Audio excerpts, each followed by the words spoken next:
Então, pessoal, fazendo um comentário acerca da primeira lição da nossa escola bíblica dominical, os valores do reino de Deus, é o tema do trimestre. E a primeira lição, o tema é o Sermão do Monte, o caráter do reino de Deus. Eu quero fazer só alguns comentários da aula que foi dada ontem, na quarta-feira, ali na cidade de São Jorge, né? Que nós falamos? Falamos da estrutura do monte, né? Primeiro ponto. Por que Sermão do Monte? Por que Sermão do Monte? Né? Por que ele leva esse nome, Sermão do Monte? O nosso pastor e comentarista da revista, ele diz assim: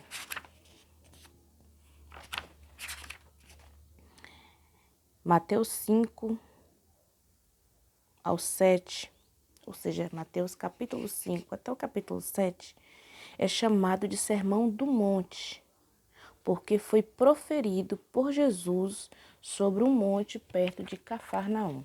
Então, ele leva esse nome, Sermão do Monte, porque foi proferido por Jesus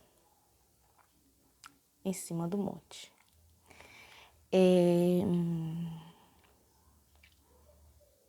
A estrutura do monte, né?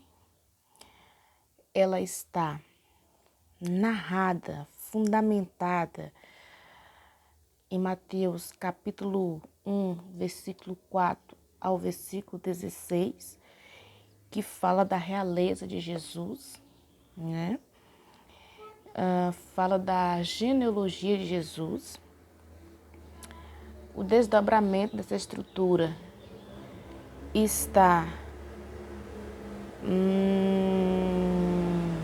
no 7 cumprimento profético, né?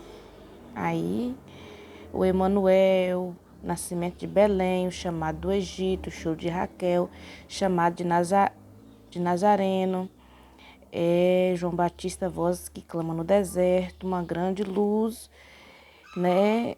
E assim também procede os 5 grandes discursos, ou seja, os 5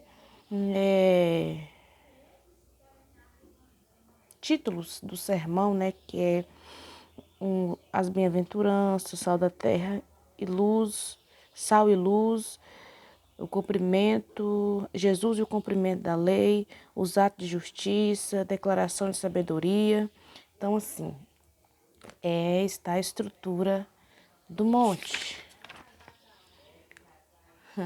A quem se destina o sermão do monte, né? O alvo principal de Jesus eram os discípulos.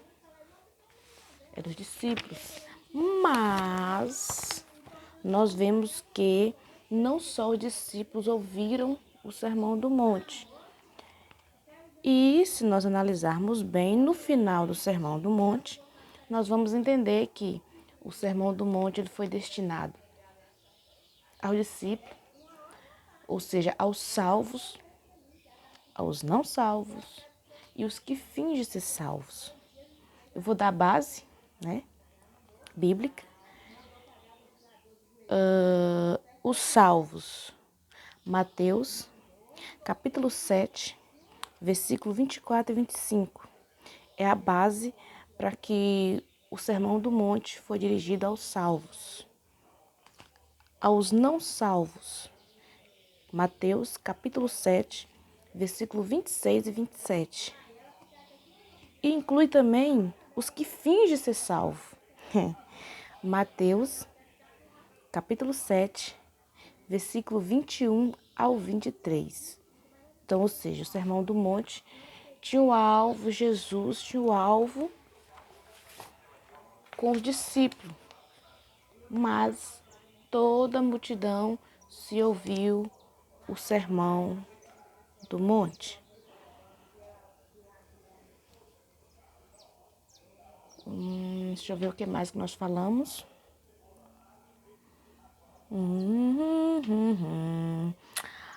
As bem-aventuranças e o caráter dos filhos de Deus. O que são as bem-aventuranças? É a expressão bem-aventurado. Ela é um adjetivo plural grego, makarioi,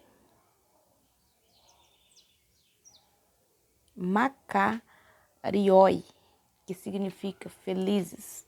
Então, ou seja, bem-aventurado significa felizes.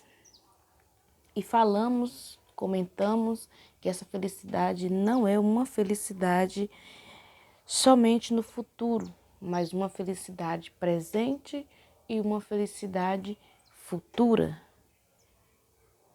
Diz aqui que, nesse sentido, o salvo está consciente das promessas divinas para o futuro, a fim de que viva piedosamente em Cristo e desenvolva as virtudes presentes no Sermão do Monte.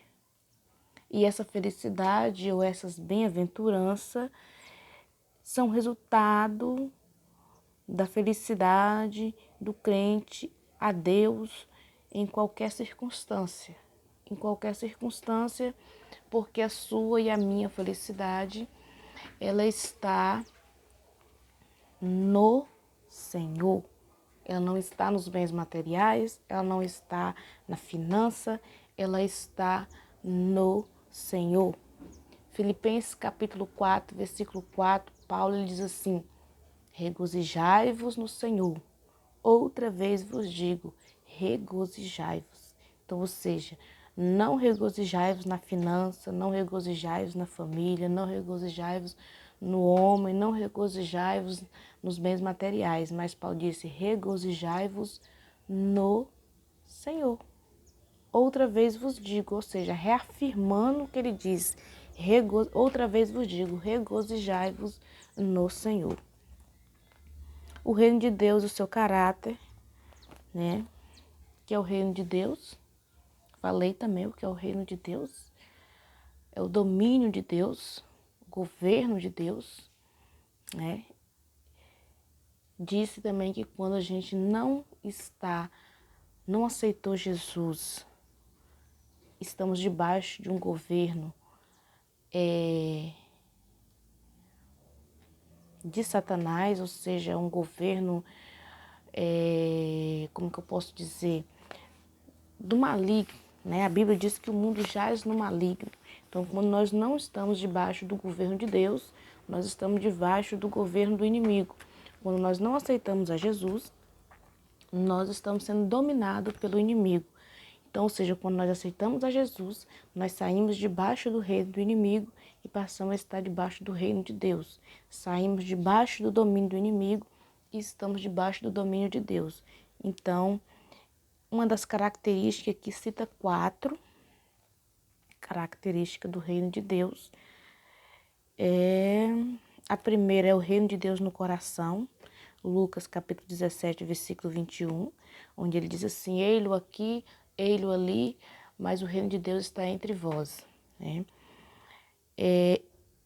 A segunda, a chegada do reino de Deus como salvação. A terceira, a igreja. A expressão do reino de Deus, né? Está lá em Mateus capítulo 16, versículo 17 a 19. Toda a criação e a volta do Senhor. Né? Romanos 8, 22, Apocalipse 20, versículo 6 e Apocalipse 21, versículo 1, está aí baseado, né, nessas características do reino de Deus. Os súditos do reino de Deus, falamos também. O que são os súditos do reino de Deus? Súditos submetidos à vontade de alguém. Nesse caso, submetidos à vontade de Deus. Aqui diz assim, a primeira seção do Sermão do Monte destaca-se 8 qualidades que formam o caráter dos súditos do reino de Deus. Então, aqui eu vou dizer 8 qualidades, 8 características que forma o caráter de uma pessoa submetido à vontade de Deus. Primeiro, quebrantamento. Segundo, choro. Terceiro, mansidão. Quarto, retidão ou justiça. Quinto, misericórdia. Sexto, a pureza. E sétima, a pacificação. 8. A perseguição por causa dos valores do reino. Diz aqui, logo espera-se que os filhos de Deus manifestem essas qualidades espirituais na vida cristã, pois sem elas não poderemos participar do reino de Deus. Então, ou seja, sem essas qualidades, não somos participantes do reino de Deus.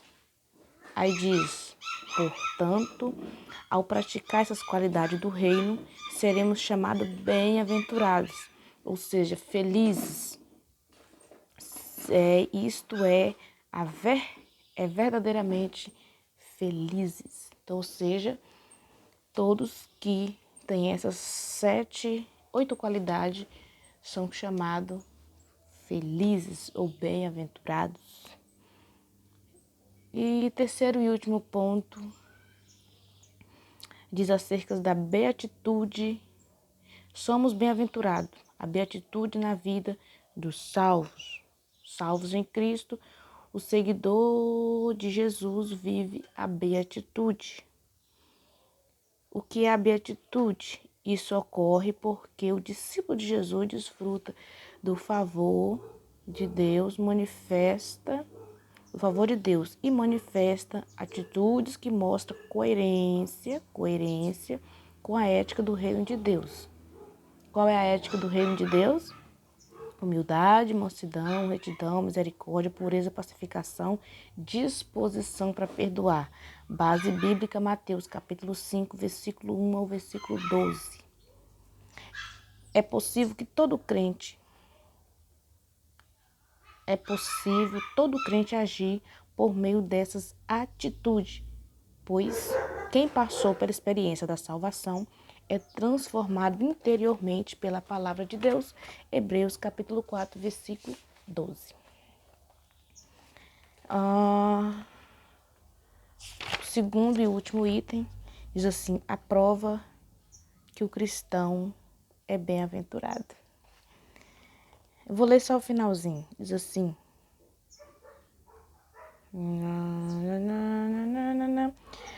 Assim no Sermão do Monte, Jesus ensina que a verdadeira felicidade nada tem a ver com o homem moderno, com o que o homem moderno deseja, dinheiro, ambição e poder. A felicidade bíblica se revela em quem ama o seu inimigo, quem bendiz ao que maldiz, faz o bem ao que odeia e ora pelos que o maltrata e persegue. Então, ou seja, a prova que o cristão é bem-aventurado é quando ele ama o inimigo, quando ele bendiz o que maldiz, quando ele faz o bem ao que o odeia e ora pelos que maltratam e o persegue. Mateus capítulo 5, versículo 44.